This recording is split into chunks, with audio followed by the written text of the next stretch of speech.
Afternoon, folks. So welcome to this week's episode.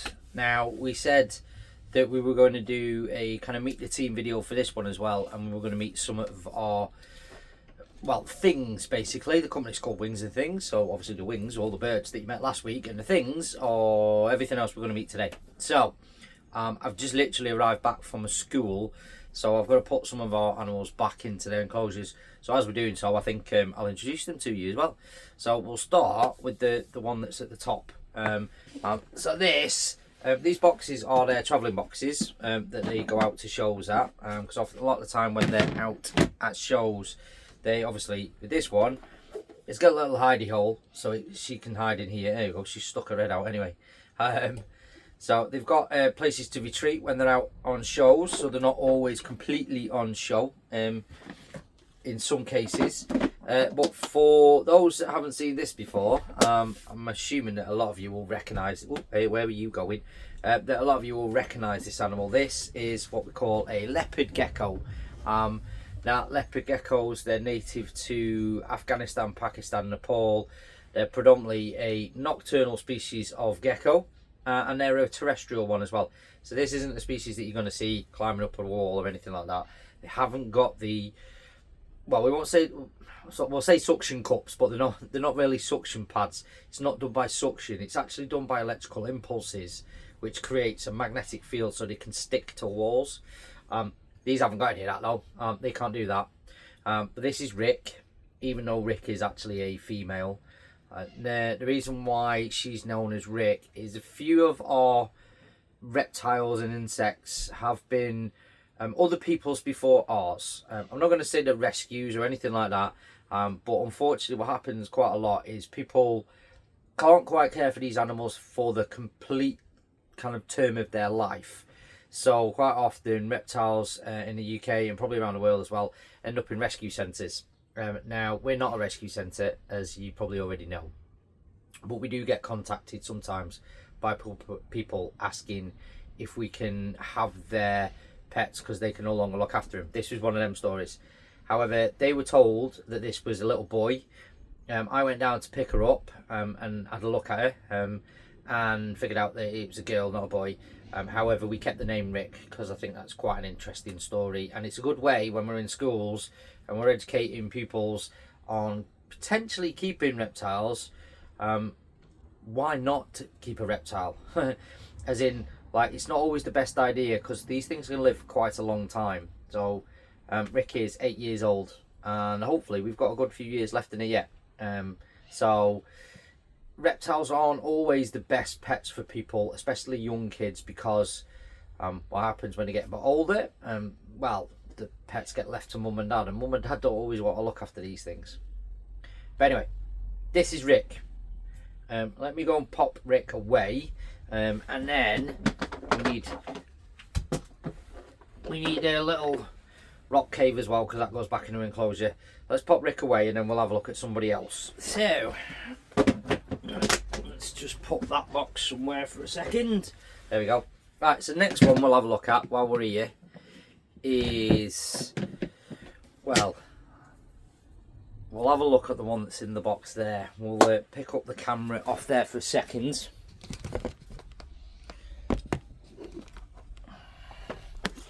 Let's just move you over here for a minute.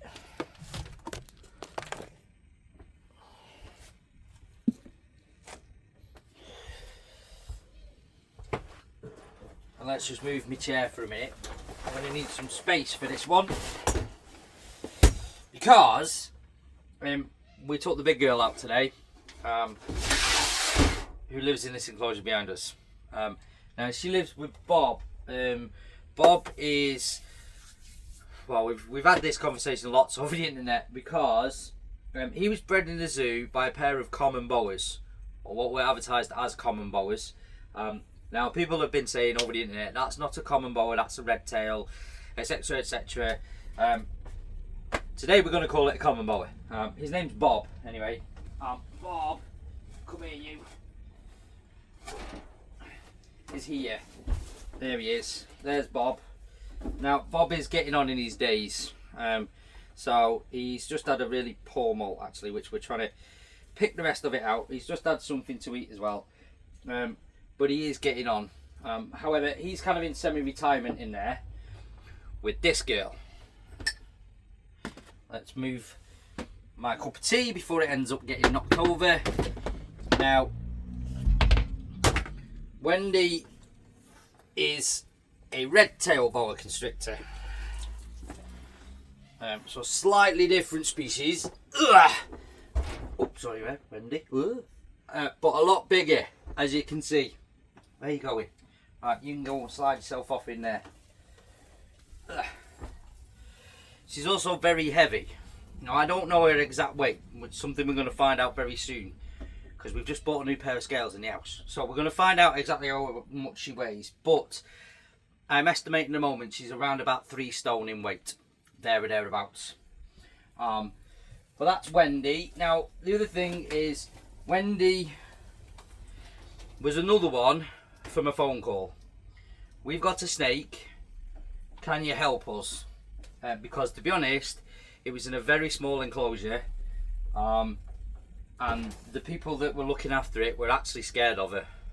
So I went down and picked her up, and regardless of if I was going to keep Wendy or not, she wasn't staying there.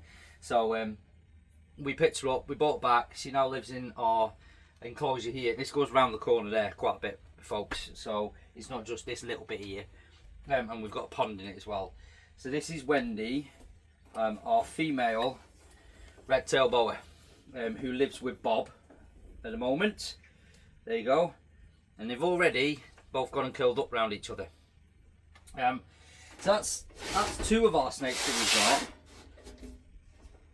got. Let's shut that door. While we're on the snakes, we'll have a look at this one as well, because he's been out to the school with us also. This is another one of our old boys. He's been with us for a while. This is Donald.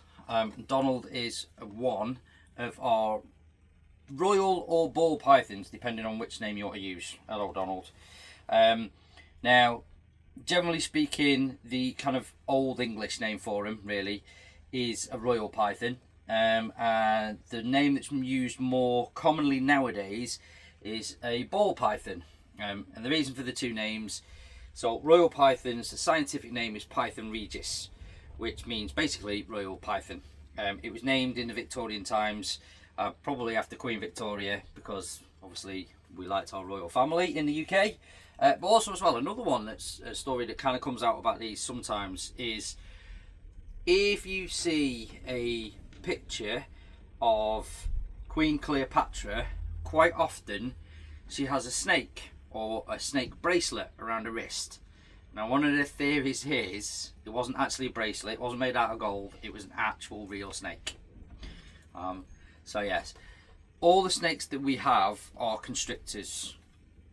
Because, well, in the UK you can't keep a venomous snake without a dangerous wild animals licence. Now, for the work that we do, as obviously we go out into schools and we give public talks and presentations, throwing venomous snakes about at people is probably not a good idea, and Mr. Insurance Man probably wouldn't like it too much. So everything that we have is basically a constrictor. Now, personally as well, Wendy's about the largest snake that I will use for any of the demo work and presentation stuff we do, because this is a personal one and I don't mean to upset anybody on the internet at all, but your larger snakes, your reticulated pythons, your Burmese pythons can get quite aggressive. Now obviously, if I'm doing work with school children, having a big aggressive snake is not a good idea. So yes, where are you going? Thought you were going in my pocket then. So yeah, we stick to the slightly smaller snakes and in some respects the more commonly kept snakes, because for education purposes, for general education purposes anyway, I feel that they're quite good to use. Well, that's Bob. No, that's not Bob, that's Donald. So that's one of our royal pythons.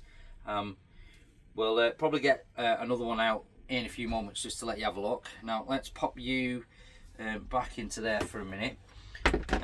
Now for those that haven't seen the work that we're doing on one of the vivs, this one here, this eventually when I get it finished is where Donald's going to be living. At the moment though, we haven't quite finished it yet, so he's not going in there today, right? let's pop you in there.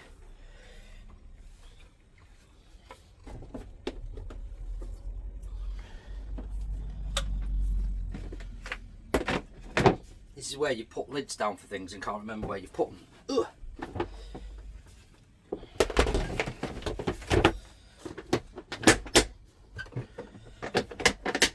Right, that one's empty, that one's empty. That's that. I'm bringing my cup of tea back up now.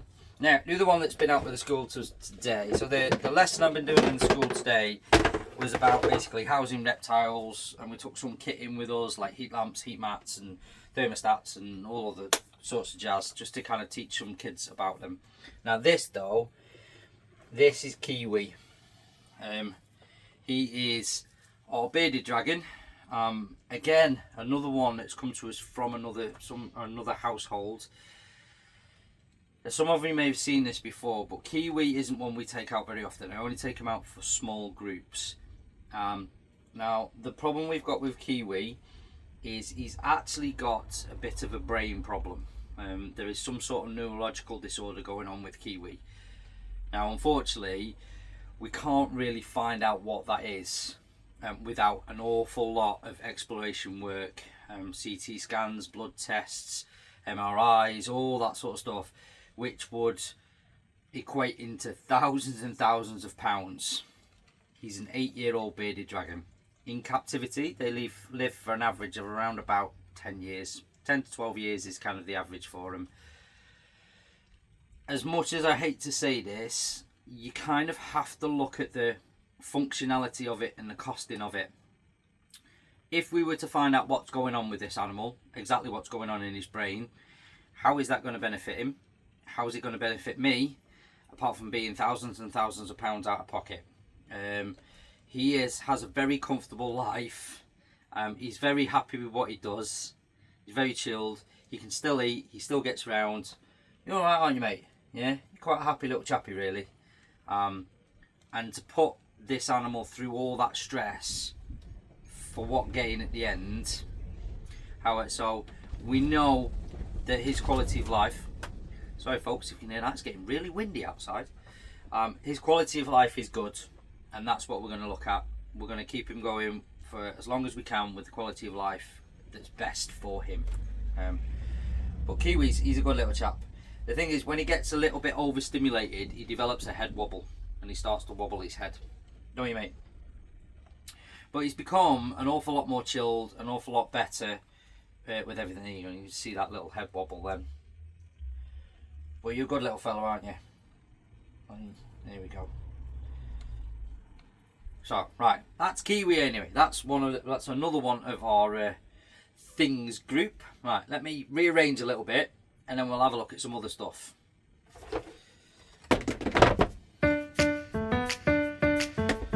I need a bigger shed, folks.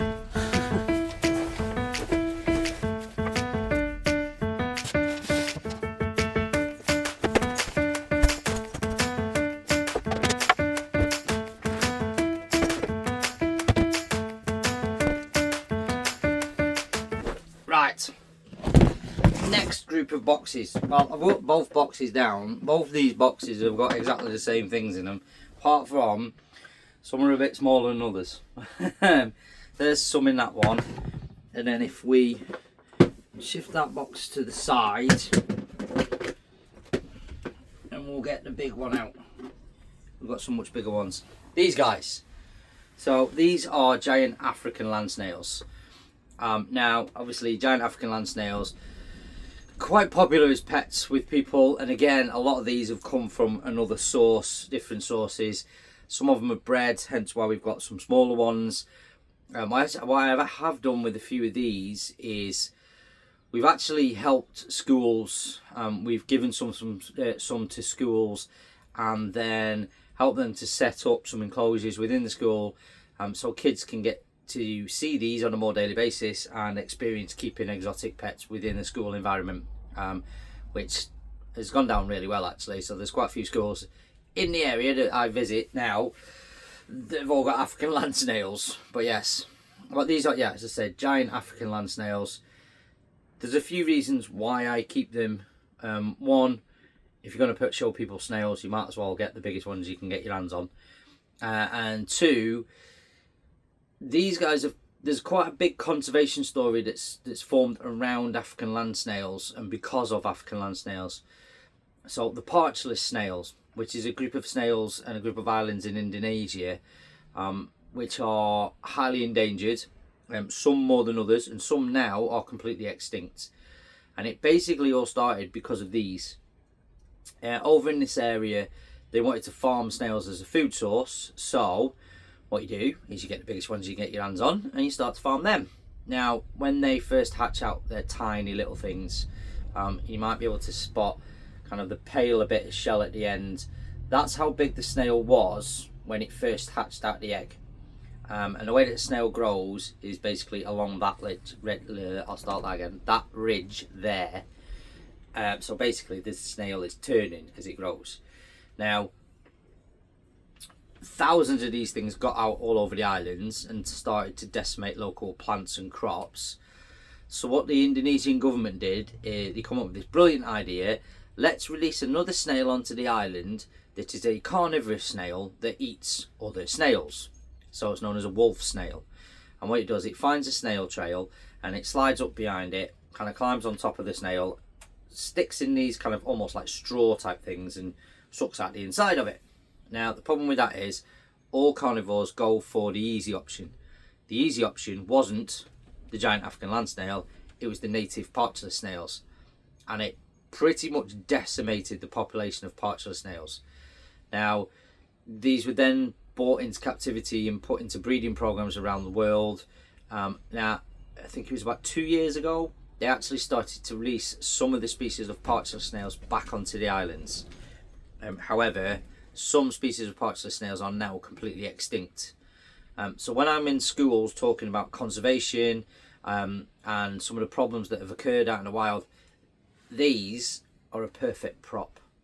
So yes, this is why we have giant African land snails, and this one's coming out of its shell. And for those that don't know, the reason I said that this one is coming out of its shell and didn't call it a boy or a girl is because, well, it's both. A snail is what we class as a hermaphrodite, so it's both male and female. So yes, these are some of our giant African land snails. This is the biggest one we've got at the moment, to be fair.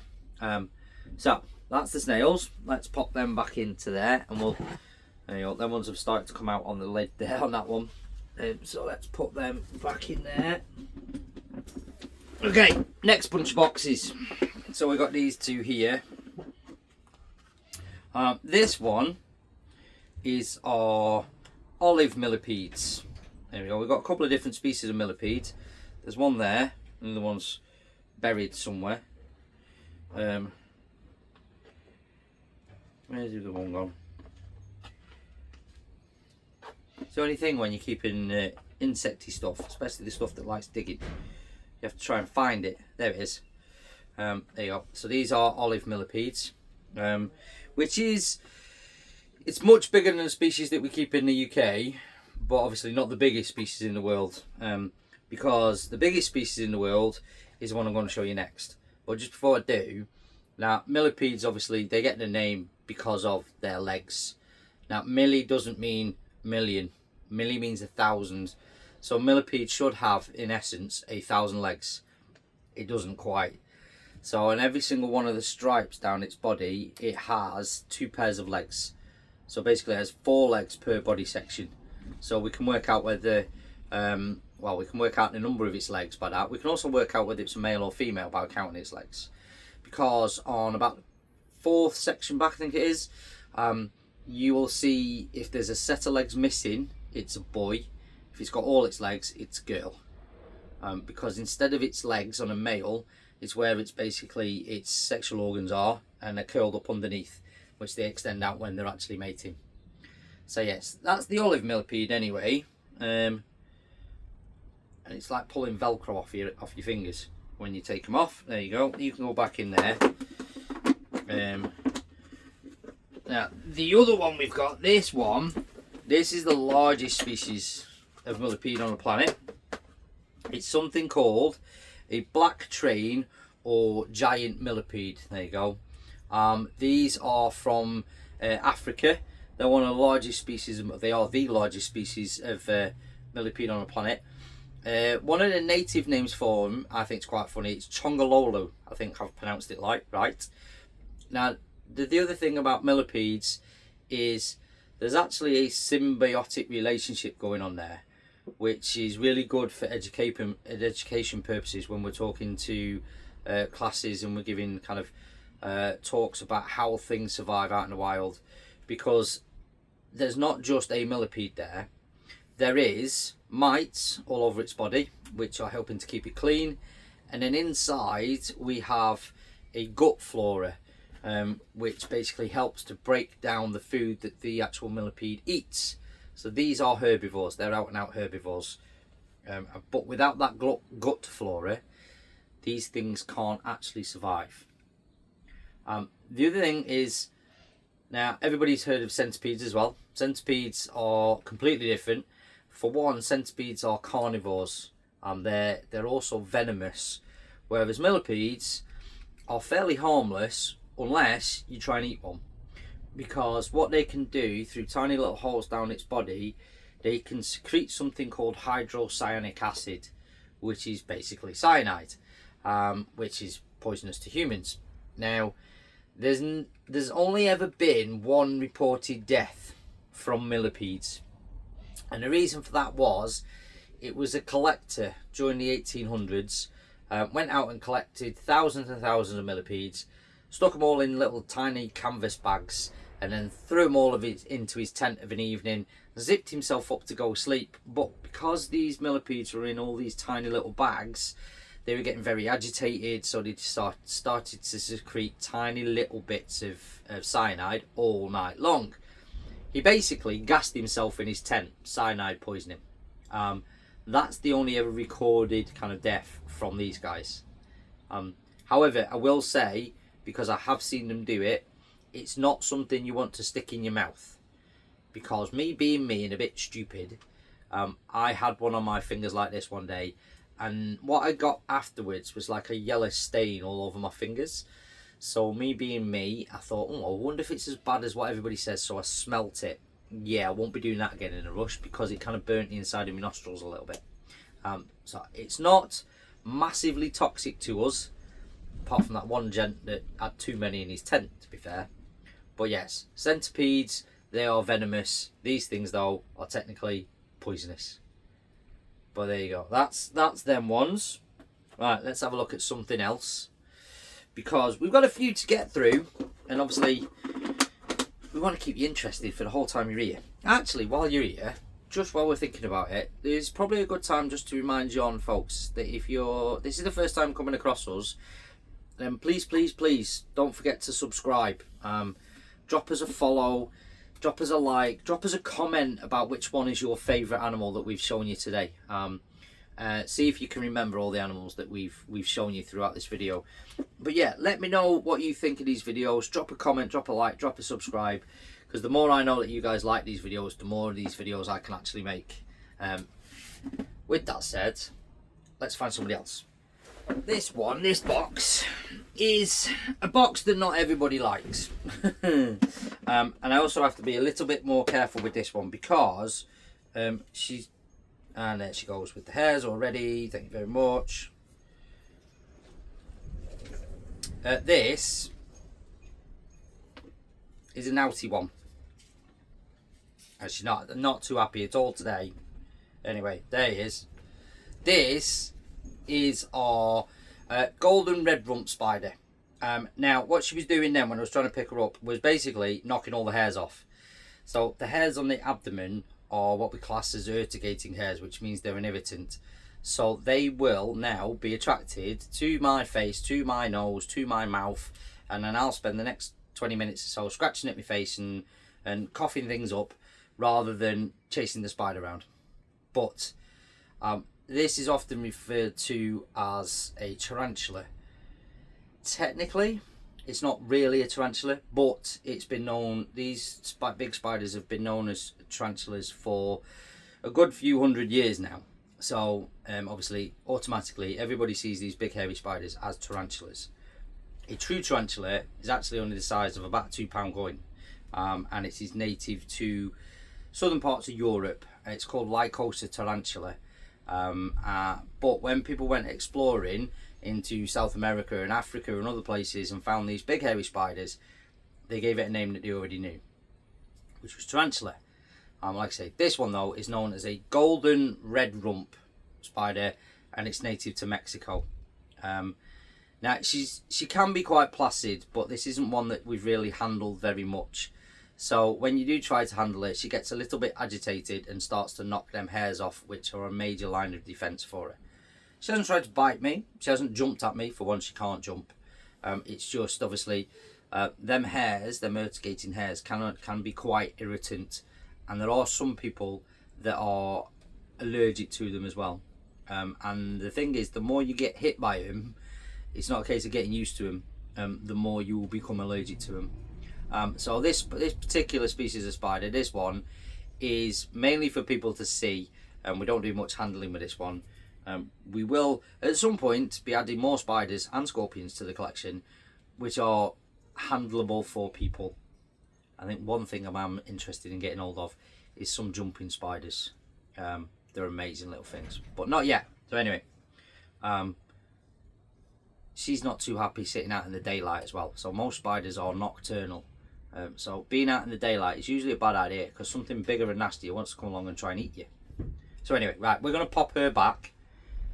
Quick one with her, because she got a bit agitated then. Oh, and I've put that the wrong way around. Let's move that there so you can actually get in it. There we go.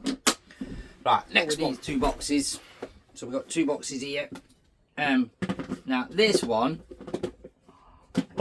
these ones, oh, there's a little baby one. These ones are already running off. So if I do that, you might be able to see them already scuttling about on the top. These are what's known as headlight roaches. And they're called headlight roaches because they've got headlights on the front. It's as simple as that, folks. With a lot of animals, it is a case of common names are often a game of say what you see. What I'm trying to do is find a female, because that one's a little boy and that one's a little girl. Oops, as we drop them on the floor. Where have you gone now? Come here, you. Yeah, got him. That one's the girl, there you go, and that one's the boy. But headlight roaches are a burrowing species of roach. Now the thing is, with most cockroaches, they're very jumpy as well. They're actually recycling machines. They're going to recycle into old plant matter into good nutritious soil. So this box here, which very soon they'll be transported into a bigger box for them, because there's a few in there now, so we need to give them a bit more space. Put that there. These are the other species of cockroach we've got. These are Madagascan hissing cockroaches. Now I've got one that actually hisses, but I need to find the one that actually hisses. That one. Hopefully the camera can pick that up. We have one little male that hisses. Everybody else in that tub has kind of given up hissing because they know they're not going to get eaten by anything. But the way we can tell with these species whether it's male or female is, let me get hold of this little girl that's trying to run off at the moment. There we go. You might be able to see there's a raised kind of lumpy bits at the top there, and in comparison that one hasn't got them. So that one's a little boy, that one's a little girl. The colour actually has nothing to do with it. The colour is because that one's fallen off again. There we go. I'm not having much luck with these cockroaches. It's like juggling. That one has probably recently just molted, because all the insecty stuff that we show you has got what we call an exoskeleton, which means the bones are on the outside. Now to grow, they need to get rid of that exoskeleton and basically crawl out of it. They have another one that they've grown underneath, and they'll stretch it. So when they first come out from their molt, when they first molt, their new bones, their new skeleton is actually soft. Now on a cockroach, on a Madagascan hissing cockroach, when they first come out they are white, and then they harden off, and as they harden off they go darker. So that one probably molted maybe about a week or so ago. and then it will eventually end up that kind of dark. At this point, everything is solid again. It can't stretch any further until the next time it molts. So yes, but they are basically just recycling machines. I love cockroaches. They always just hissed again. So obviously that's a defense mechanism, which basically means it's using it to scare off everything else. Because what else hisses? Snakes and cats. Two things you generally don't want to go messing with too much. Yeah. The funny thing is though, they don't hiss through their mouth parts. They actually hiss through their abdomen. So they've got holes all the way around their abdomen, which is what they breathe through. And it's a bit like a ballast system. So it sucks air in and then pushes it out again. So to hiss, what they do is they pull the air in as quick as they can and then push it out as quick as they can as well. And that's what makes the hissing noise. You're definitely not happy chappy today. You'll actually see its abdomen raise when it hisses as well. There you go. But yeah, so there are cockroaches. Right, next.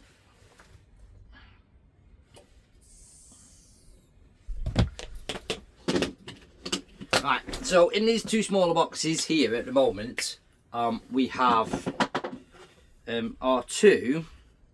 Right, one's in that one. You may be able to see it in the tube there. We have two corn snakes. We'll leave him in his tube for a minute. We'll get out this fella. Now this is a much bigger one. And we won't handle him too much because he had a very big mouse yesterday and we can still see the mouse in his middle. So we're not going to handle him too much because we don't want to handle him too much after we've just eaten. But these are our two corn snakes. They're both just over a year old. Well, actually, no, they're coming. So they would have been a year old in November last year. Yeah, trying to do the maths in my head there, folks. So we're about a year and a half old now, these two. And they've got a lot of growing to do yet because these are both little boys and they're going to get to somewhere between probably around about 4 foot, between 3.5 and 4.5 foot, depending on their colours and obviously the genetics in them as well. So these are both colour morphs of corn snakes. This one obviously quite a grey coloration. This one in here, if we bring him up again, you can see it's kind of striped. Now normally they're kind of that sort of markings, but much more, well, they're orange and black usually. Their other name that they're known as is a red rat snake. They belong to the rat snake family. So yeah, but these are our two corn snakes. Again, a species that's often kept as a pet. Very easy for us to handle, as you can see, and great for taking in schools and doing educational talks with. But yeah, I'm going to put you down because I'm not going to handle you too much because obviously you can still see that great big bulge in the middle there from the mouse that he had yesterday. Which you can see a little video of that one. I shared that one on a couple of other platforms of this one eating a mouse. So there's our two corn snakes. Bear with me while I just go and we've got a couple more things to show you. One of the other things that we have, this one's not really mine. This actually belongs to Barney, who's not with us at the moment, so I'm going to show you instead. This is Hazel. Now Hazel is an African pygmy hedgehog. Now African pygmy hedgehogs, also known as four-toed hedgehogs, because they've only got 4 toes on the back foot. She's a little grumpy, madam, because I've just woke her up. But this at the moment, this is the only mammal of the collection. So when we're talking about animal groups, obviously it's always good to take in a mammal, so we can talk about that one. Now this is the smallest species of hedgehog on the planet. Hazel is just over, well, she's about 6 months old now. So she's pretty much fully grown. We're just having to be a bit careful with her weight at the moment because pygmy hedgehogs in captivity are prone to getting a bit chunky if you feed them too much food. So she's not on a diet, but she's on a bit of a stricter amount of food that she takes in. Now you can hear the snuffling there because I've woke her up and she's like, hang on a minute, I was asleep then. Can I go back sleep? But African pygmy hedgehogs, they're very cute little things. Very, very good hearing. Not very good eyesight, to be honest. But yeah, she's another firm favourite amongst the school kids when we go out, and actually into some of the homes and everything we visit as well. Hazel's a very cute little member of the family. How are you, mate? Okay, so that's Hazel, or African pygmy hedgehog. The only thing I will say, the advantage over reptiles compared to mammals smell a bit more. You're a little stinky bum, aren't you? We have to clean you out a lot more than we do everybody else. Right, let's see who we got next. Okay, meet Amy. Amy is our Horsefields tortoise, also known as a Russian tortoise. Now, Amy is fully grown. We often get asked how old Amy is, and again, this is another one that's joined us from somebody else. Apparently she had about 3 homes before she finally made it to us. Her age has got a little bit lost in the ether. Now we estimate her age to be probably around about 30 years old, or there or thereabouts. There's no way we can really tell by counting rings or anything like that of how old this animal actually is. But potentially a Horsefields tortoise in captivity, well, the oldest one I've ever heard of was just over 100. It literally just turned over 100 years old. So this animal's going to be with us for a very, very, very long time. Now, obviously, tortoises are herbivores. You've got a bit of skin there coming off. Can I just have that? No, it's not going to let me. They are herbivores. Now, there's lots of different species of tortoises. Some actually will eat some bits of meat. She'd probably eat a little bit of meat if she found it in the wild as well. They have a very sharp beak, which we have to keep an eye on. They're also a lot quicker than what people might expect them to be as well when they get going. And they're very, very, very good at digging. Now, this is one of the only species of tortoise, apart from hermans, that you can really hibernate. Now, all the other species of tortoise, they're predominantly from much warmer climates and wouldn't naturally hibernate anyway. Now, this always makes people laugh because the best place for us to actually hibernate a tortoise is actually in the fridge. Because the reason for that is the fridge stays a constant temperature. Whereas if you were to hibernate this in a box in your attic or in your garden shed or anything like that, then the temperature could go up, you not know about it, and this thing could wake up. If it raises more than 10 degrees or there or thereabouts, then a tortoise will start to wake itself up. Now, you don't want one of these going wandering off in your attic and never to be seen again, or wandering around in your shed and then you don't know about it, and unfortunately it's not going to find any food. So by keeping it in the fridge, it stays at an average temperature of say 3 degrees. It's going to stay into the torpor state it needs to be in. It's going to hibernate for the whole of winter, and then you can wake it up nice and happy again in the spring. So one of the safest places to hibernate a tortoise is actually in the fridge. There you go. Now, we know Amy's a little girl as well because we often get asked, how do you know it's a girl? It's got a short stumpy tail is one major sign. The other sign as well, sorry about this one, Amy, is the undercarriage. So the top part of the shell is called a carapace. The bottom part is called a plastron. Now, if you look on Amy, that plastron is flat. If you see one that's concave, so it goes in, that's a little boy. Flat is a girl, concave is a little boy. The reason for that, though, is basically so the males don't fall off when they've found a female. Amy, no, you're not really bothered about boys, are you? You're just quite happily munching around on food. They eat a huge amount of food as well, tortoises do. They will keep eating and eating and eating. So when you're not in your viv in here, you're generally wandering around in the garden, aren't you?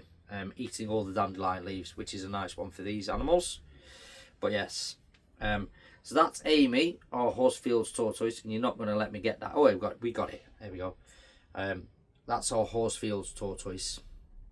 Now, I've got one more snake to show you, who's actually the same as one we've already seen, but he's a little bit smaller, so we'll get him out. So there you go. This is our other royal or ball python. This is called Blake. Now, Blake's a lot younger even than what Donald was that you saw before.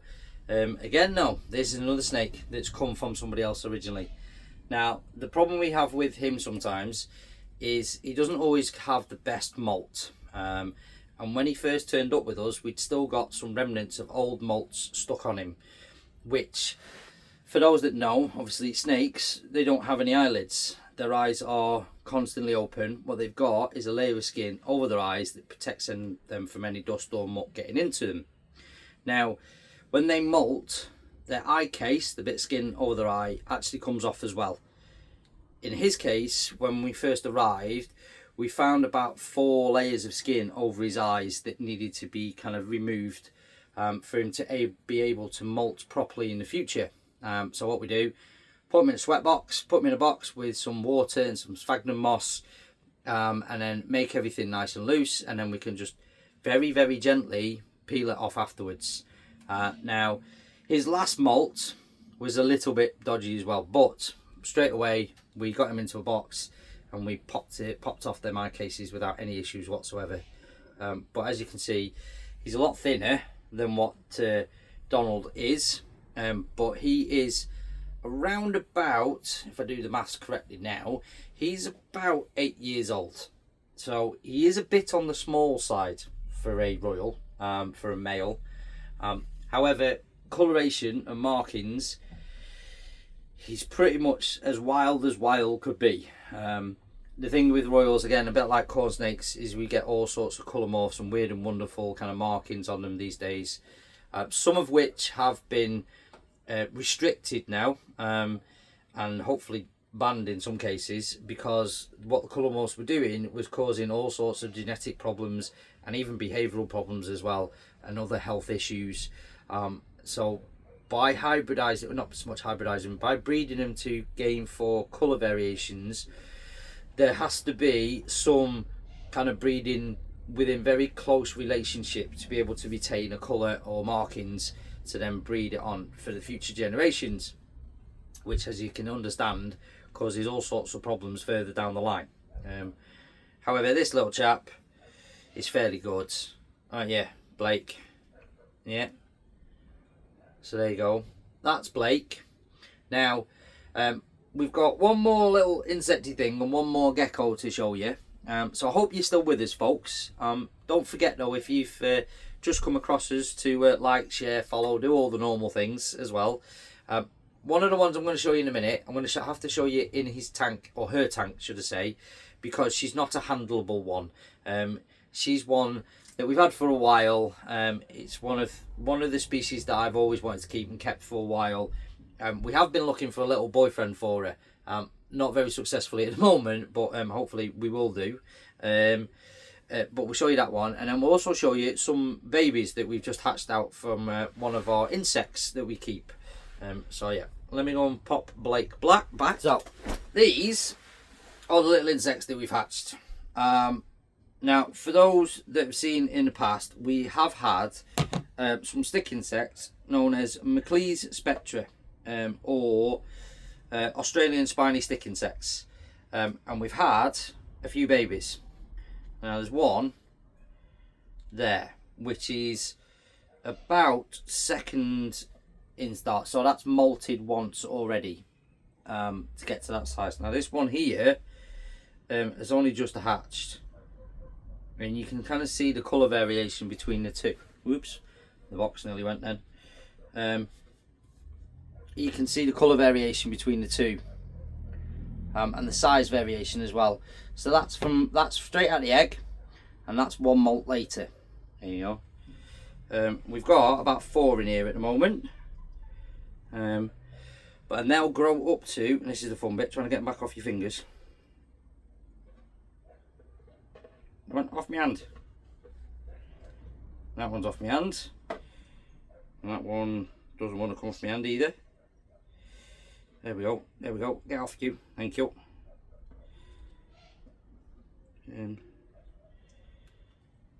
No, he's back on my fingers. There we go.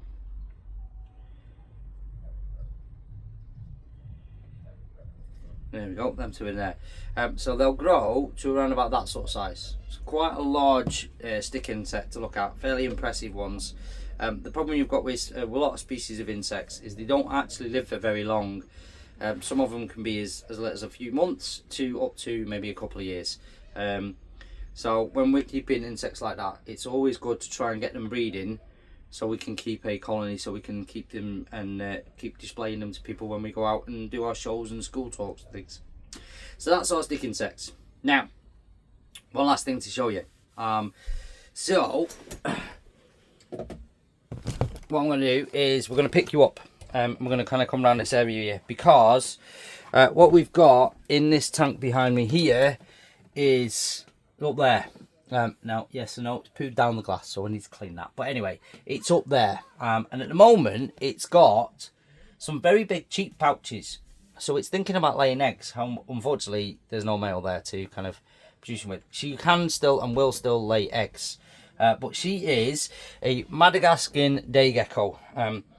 Phalsuma madagascariensis, if I've pronounced that one right. And if I go around here like that, you'll be able to see her just on that tank there. There she is.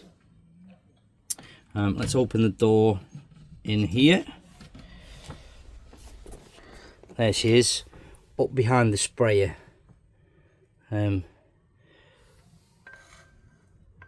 Which I think is a beautiful species of gecko. It's one of the largest kind of Phalsuma geckos there is, or the largest of the day geckos. And that one there is a little girl. You can see the beautiful red spots on her back as well. And as you can see, that one has the toe pads and is sticking to the glass. But there you go. So that, folks, make sure we shut that door. That is the other part of our collection, which we have new insects quite a few times, and we'll always be introducing kind of new animals to the group, and obviously as the collection grows you will see all that as well. However, I think it's time. It is towards the end of the day. I've saved filming this till right at the end, so we're going to say thank you very much, folks, for watching. Hope you enjoyed that. Don't forget, leave a comment of which one was your favourite, and which one potentially, maybe, you'd like to see more of as well in the future. So let's turn that light out. So for me, for the team, thank you very much for watching, and hopefully we will see you a bit sooner. We've been a bit lax on the kind of day that we've been putting these videos out, just because there's been an awful lot going on. However, there will be one going out on Sunday. Might not be a very long one, but it's going to be an interesting one. It is a watch this space. So take care, folks. Have fun. It's night from me and the rest of the animals. I will see you all soon.